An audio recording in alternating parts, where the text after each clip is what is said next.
പട്ടിണി മാറ്റാൻ സ്വന്തം രക്തം പോലും വിൽക്കേണ്ടി വന്ന ഒരു ചെറുപ്പക്കാരൻ പിന്നീട് ലോകമെമ്പാടും പടർന്നു പന്തലിച്ച സ്റ്റാർബക്സ് എന്നൊരു കോഫി ഹൌസിലൂടെ വ്യത്യസ്തമായ രുചികൾ ലോകത്തിന്റെ നാനാഭാഗത്ത് എത്തിച്ചൊരു കഥയുണ്ട്. എന്നാൽ ഇതിനോടൊപ്പം അദ്ദേഹം മറ്റൊന്നും കൂടി പറഞ്ഞു. ലോകത്ത് മറ്റാർക്കും തങ്ങളുടെ രുചിക്കൂട്ടുകൾ നിർമ്മിക്കാൻ കഴിയില്ലെന്ന്. എന്നാൽ ആ അമേരിക്കക്കാരൻ മറന്ന ഒന്നുണ്ട്.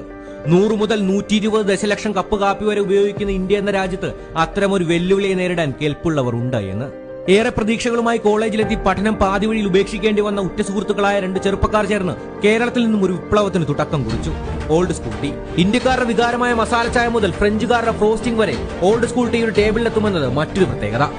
പാവങ്ങളുടെ സ്റ്റാർബക്സ് എന്നറിയപ്പെടുന്ന ഓൾഡ് സ്കൂൾ ടീ കസ്റ്റമറുടെ മനസ്സറിഞ്ഞ് അവരുടെ നാവുകളുടെ രുചിമുകളങ്ങൾ ഉത്തേജിപ്പിക്കുന്നതിലും വിജയം കണ്ടു.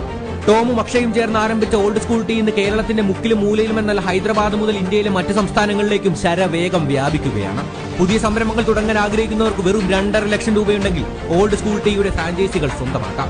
അല്ലെങ്കിലും പ്രതിസന്ധികൾ ഉണ്ടാകുമ്പോഴാണല്ലോ പ്രതിഭാസങ്ങൾ രൂപം